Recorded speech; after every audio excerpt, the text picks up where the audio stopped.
Sa isang bansang puno ng ingay ng politika at kontrobersya, sino ang nagsasabi ng totoo? Sino ang nasa panig ng bayan? Welcome to Bayang Pinas, ang news channel na hindi takot maglatag ng katotohanan. Dito, pinag-uusapan natin ang mga isyong may kinalaman sa kinabukasan mo, politika, pamahalaan at ang tunay na kalagayan ng ating bansa. Hindi kami bayad, hindi kami bulag. Sa Bayang Pinas, ang boses ng mamamayan ang tunay na headline.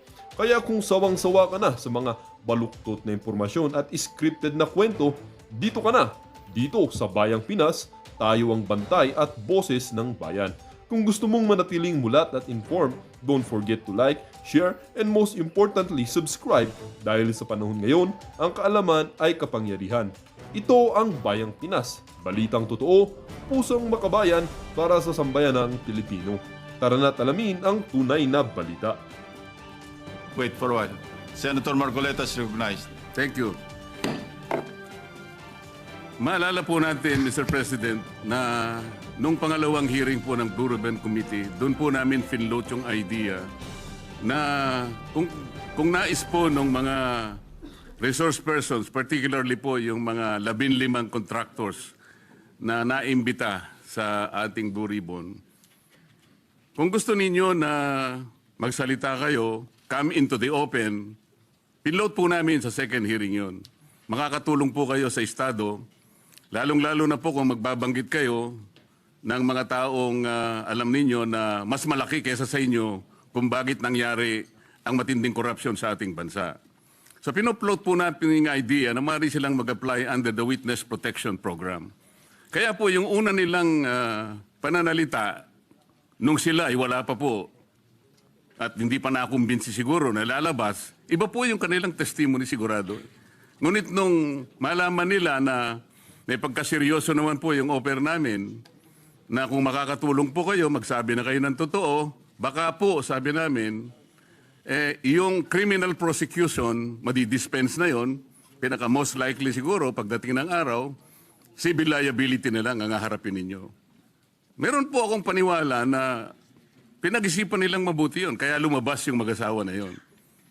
Nung lumabas sila, natural dahil sa magsasabi na sila ng totoo, lalabas po talaga kung anong gusto nilang sabihin. Maring taliwas po doon sa narinig na nauna na pahayag ni Senator Kiko. Sa mga tweet, hindi po pwedeng pagbasihan yung nauna nilang pagsagot sapagkat hindi pa sila nakapagpasya na kanilang sasabihin na kung anong nalalaman nilang totoo sa kanilang kalooban. Yun po yung totoong nangyari ron.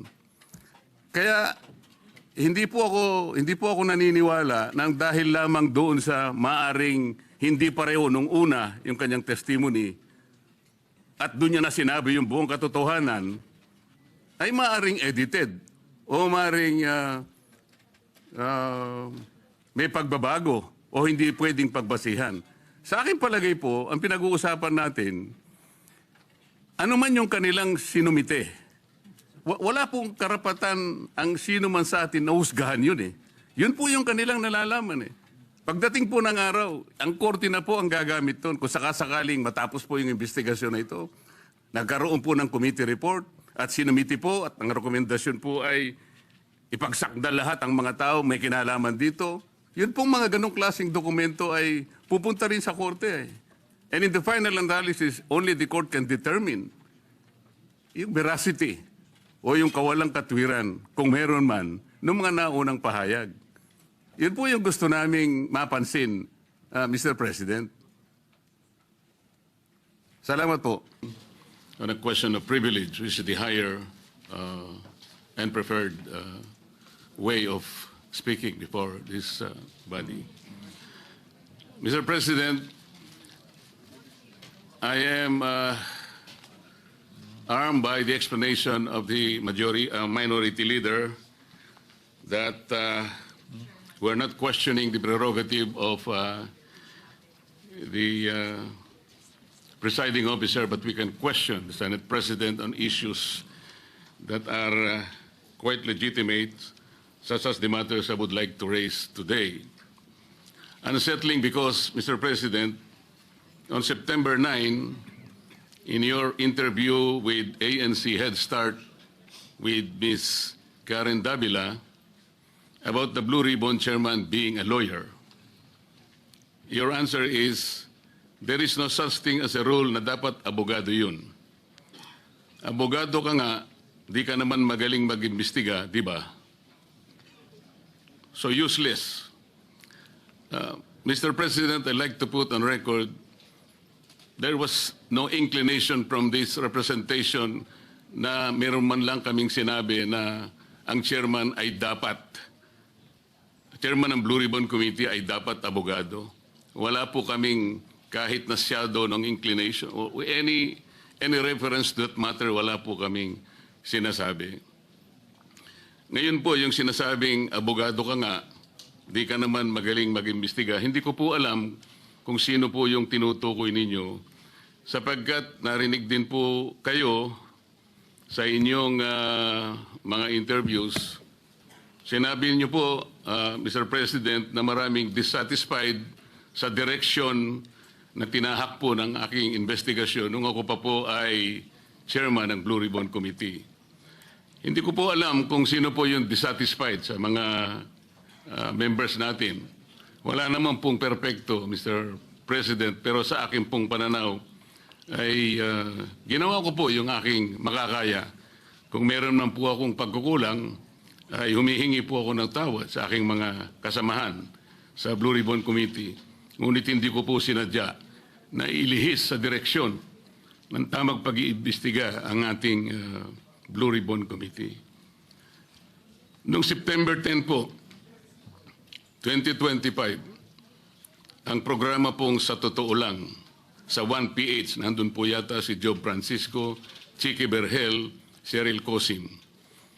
Ang sabi po ninyo, with reference to the affidavit of the Discayas, may suspetsa kami na inedit yung affidavit. Mr. President, ito po ay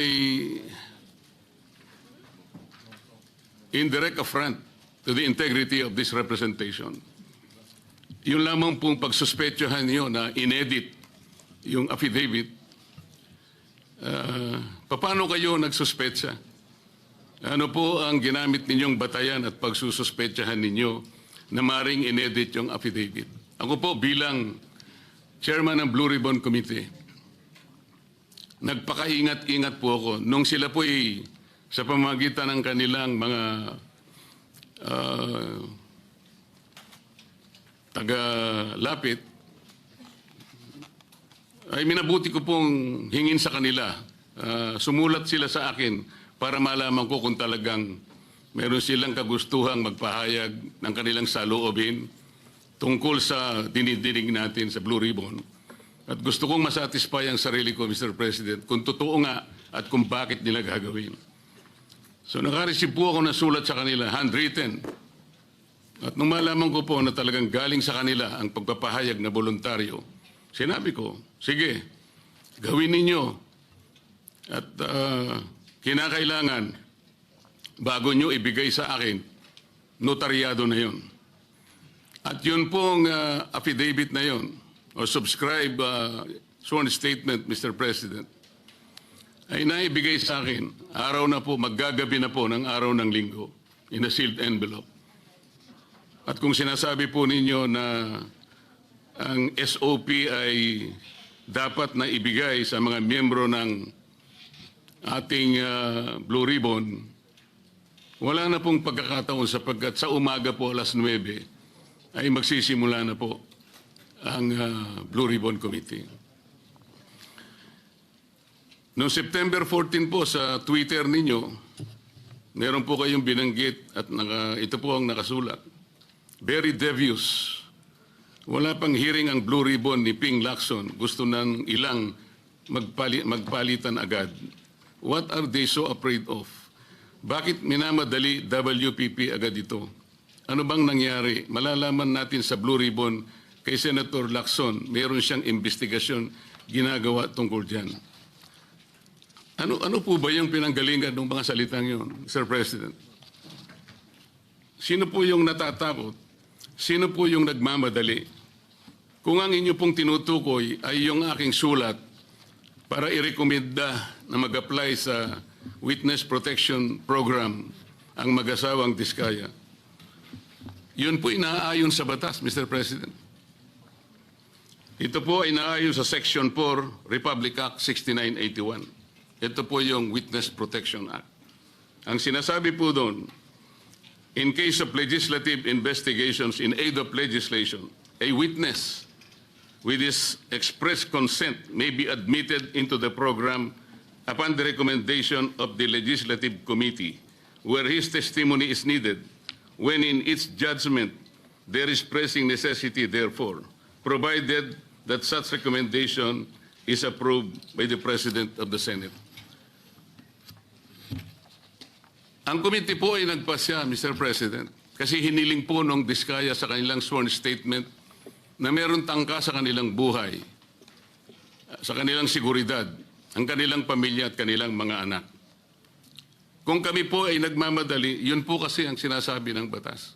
Para makapag-apply po siya na sa Witness Protection Program, ang chairman po ng committee sa pagsang-ayon ng kanyang mga miyembro, kailangan po kami gumawa ng sulat sa Secretary of Justice. Ayun nga po, ipinrepair namin kagad.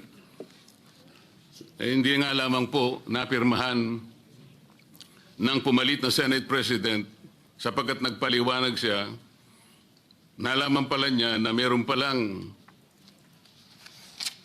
presscon ang ating Department of Justice Secretary na doon sinabi niya, hindi raw siya magbibigay ng witness protection sapagkat kinakailangan munang ibalik ng mga Diskaya anumang pera ang kanilang nakuha sapagkat hindi kanila yon. Sa makatid, ang policy daw ng Department of Justice ay ibalik muna yung pera bago aksyonan ang kanyang aplikasyon sa Witness Protection Program. Mr. President, ako po'y nalulungkot.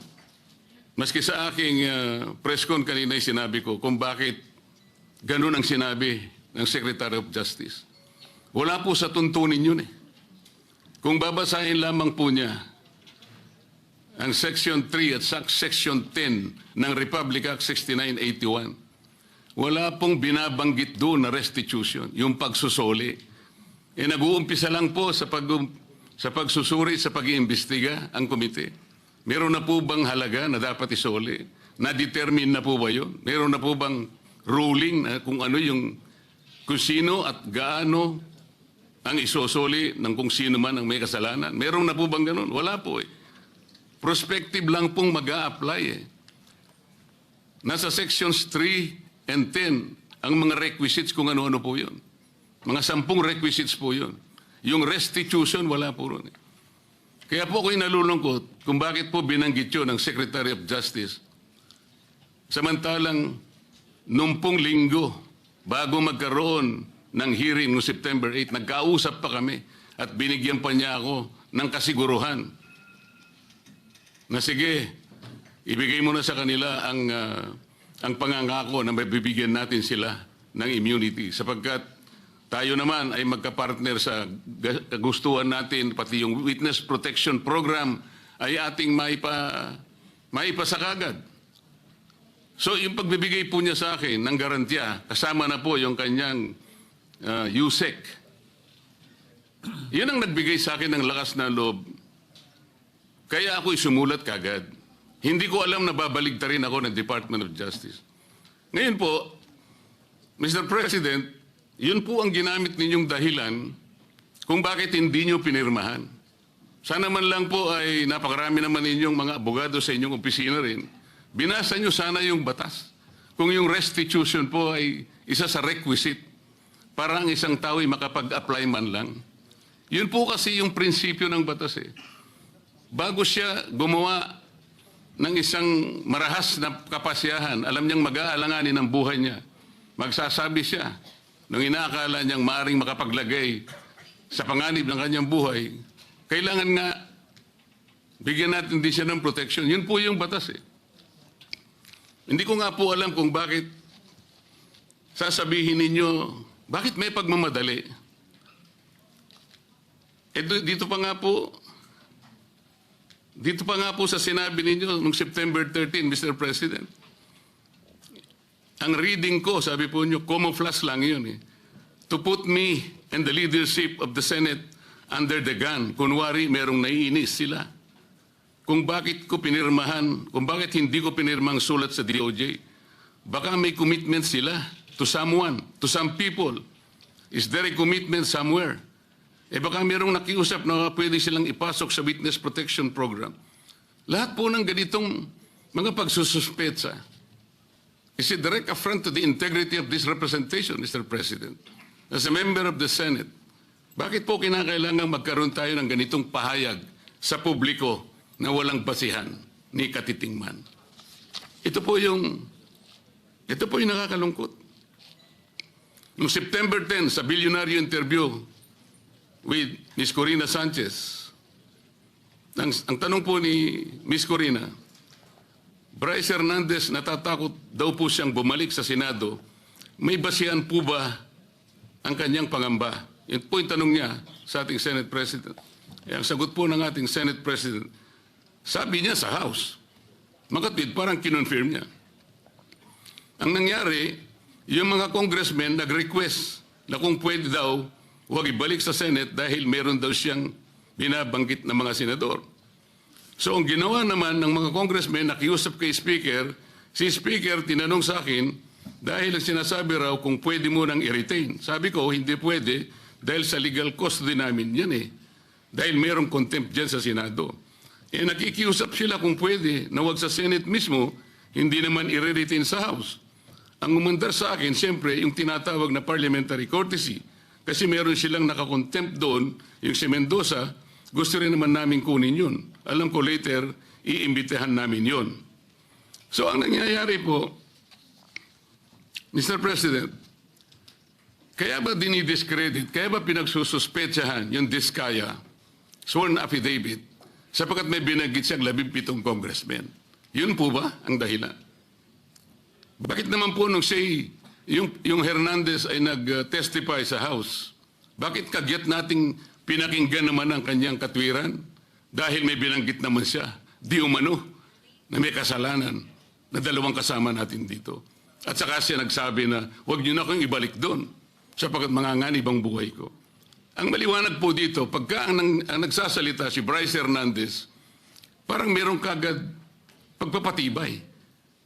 Parang pinaniwalaan na natin na maaaring manganganib ang buhay niya sapagkat meron siyang binanggit na dalawang kasama natin. Paano yung buhay ng Diskaya na inimbitahan nila doon? Na binigyan na, bigla na lang nating, wala man lang tayong aksyon. Samantalang 17 congressmen ang binanggit niya. Hindi niyo ba naisip, manganganib din ang buhay niya? Pero walang nagsalita dito sa atin.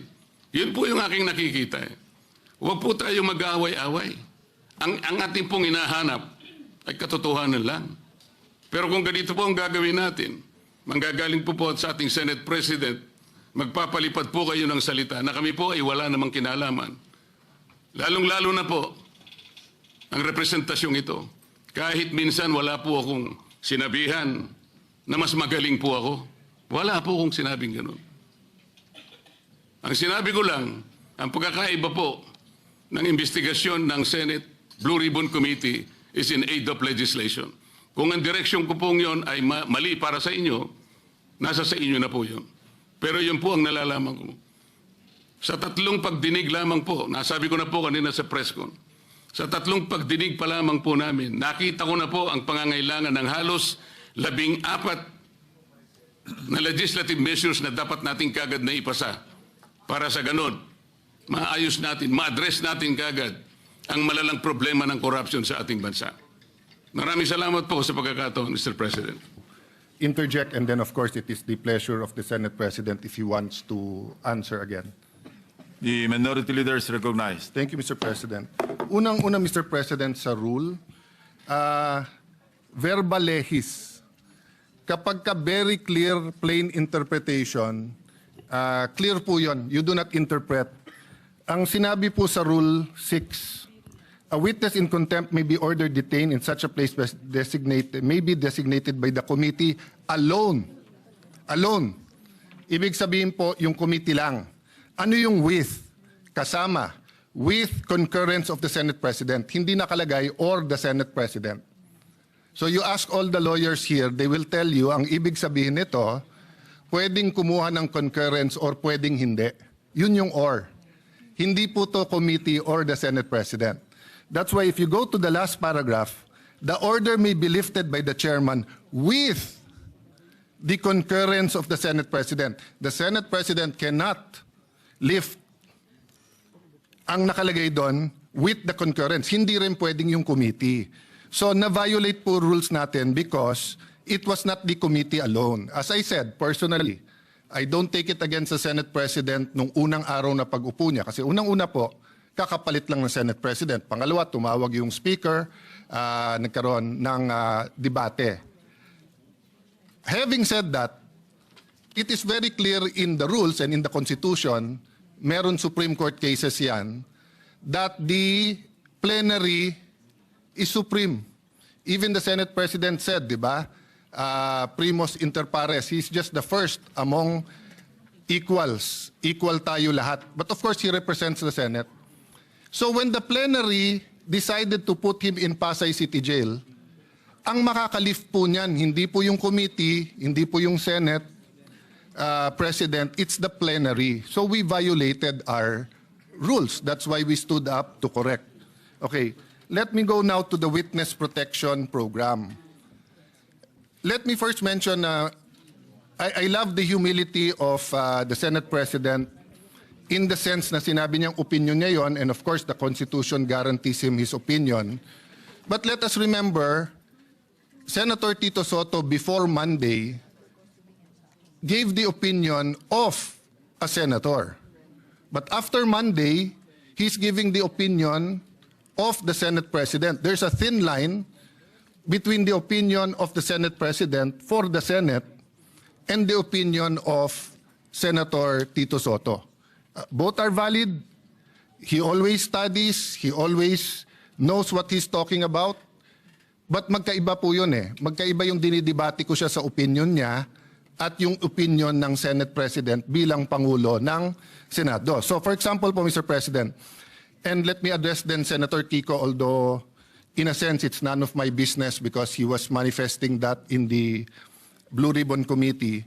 Iba po ang Witness Protection Program, Section 3, Admission in the Program. Iba po yung Section 10, State Witness. Iba po yung Section 17, Discharge of a State Witness.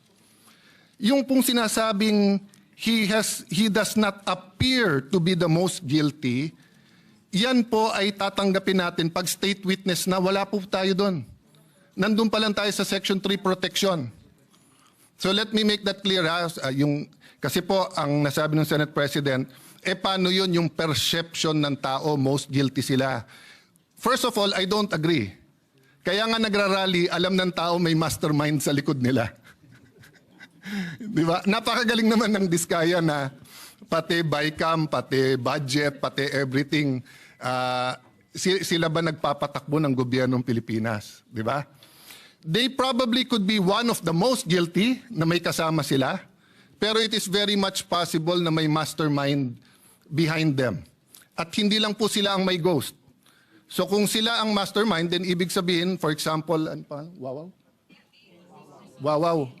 Wow, Sims, etc. Ibig sabihin nun, kasama din sila. Pero kung ginagawa din ng Sims yun, ginagawa din ng Wawaw, maaring individual racket yun, maaring meron pong mastermind.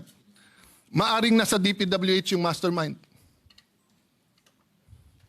Maaring nandito sa Senado, maaring nasa Kongreso. Maaring napakataas ng posisyon. Hindi ko po alam. But assuming for the sake of argument, perception ng tao. Ang perception po is not reality. Trabaho natin to find reality para mabago yung perception. So papakawalan po natin ang possible witness kasi tingin ng tao siya ang most guilty. So, halimbawa po kay Napoles, if there was someone most guilty, wag na natin habulin kasi tingin ng tao siya most guilty. Dapat hinabol natin. No? Ngayon, siya mukhang most guilty, siya yung nakakulong. What's my point, Mr. President? bakit nag-react si Senator Marcoleta? If I may, Senator, I cannot speak for you, but you're my good friend. Mr. Senate President, siya lang naman ang mamadali kaya siya tinamaan. Pero tama na magdali siya, bakit buhay Pag sinabi ng isang witness that his life is in danger, whether we agree with that witness or not, we have to protect their lives. Kahit payag tayo o hindi. Kahit tingin natin nagsisinungaling o hindi. Bakit po? Okay, number one, wala pong magnanakaw na hindi sinungaling. Kaya nga ang kapatid ng magnanakaw ay sinungaling. Bakit po? Ghost project. Pinirmahan mo na may project So nagsinungaling ka na may project kasi wala Di ba? Ninakaw mo, hindi sa'yo yon. Pinalabas mo sa'yo, nagsinungaling ka na. So magkapatid po yun. Hindi nga magkapatid, it's the same person. So pagka nahuli, hindi ka agad aamin yan. Magsisinungaling muna yan. Hindi ako yan. There is a process and a time, and tama po si Senate President, tama po the esteemed Senator Kiko, dumaan sa proseso. Ang problema natin, ayaw natin sa proseso. Protection pa lang, sinasabi nila, papatayin sila. So pagka yan, binigyan mo ng protection, kasunod na doon, sandali lang, ano ba alam mo? So question, paano yan baka magsinungaling? Hindi po. Bakit? Sabi po sa Section B ng Section 3, Section B, his testimony can be substantially corroborated on material points. So again, quoting Senator Lacson, may resibo. But quoting myself, hindi peke na resibo, hindi ghost receipts. So ibig sabihin po, pagkatapos mo bigyan ng proteksyon, papupuntahin mo ngayon sa DOJ. Doon mo na pakakantahin. Doon mo na i-assess. Bakit importante to? Kasi pag nakita ng SIMS, nakita ng Wawaw na may kumakanta na, mag-uunahan na yan sa DOJ kung sino ang kakanta. Parang karaoke yan. Pag hindi pa naka-on at wala pang may hawak ng mic, walang gustong kumanta. Pag kinuha na ang mic at kinanta na yung My Way, agawan na sa mic yon. Habang walang kumakanta kung sino ang mastermind dito, wala, liligawin po tayo. Ngayon, I feel for the Senate President, if part of him feels we're wasting time, may I admit, Mr. Senate President, dear colleagues, part of me feels that we might be wasting time. Bakit? Instead of using this to find the mastermind. Senator Lacson, I appreciate what you've been doing. Having said that, let's go back to the rules. Pag binigyan mo ng proteksyon ng mga diskaya at hindi sila magsabi ng totoo, that can be corroborated in material points. I-discharge mo sila, bahala sila sa buhay nila. Pero may mga techniques yan. Sa ibang bansa, yung kanilang Attorney General, DOJ, sasabihin yan, paano yan, kumakanta na? O kaya sasabihin sa diskaya, papakawalan ka namin, walang proteksyon, pero ipagkakalat namin, sinabi mo na sa amin, ayaw mo lang pirmahin kung sino ang mastermind.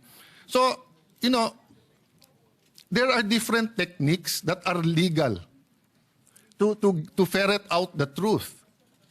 Pero hindi naman pwede pong, sabi nga ni Senator Escudero pag binanggit ang congressman, hindi credible.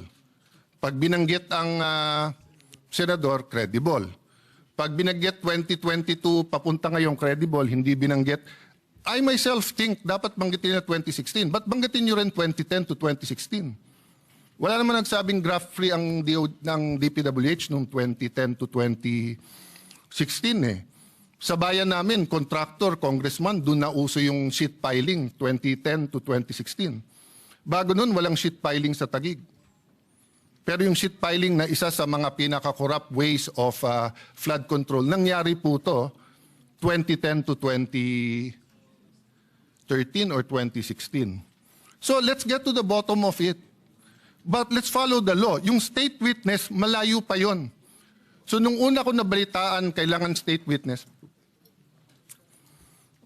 I disagreed with Senator Marcoleta and went up to him and said, Boss, baka magkaiba tayo ng opinion kung dapat si Diskaya.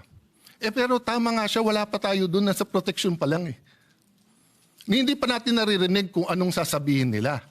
Ngayon, kung ay, hindi ko na tutuloy pero yung initials na lang, kung BS ang sasabihin sa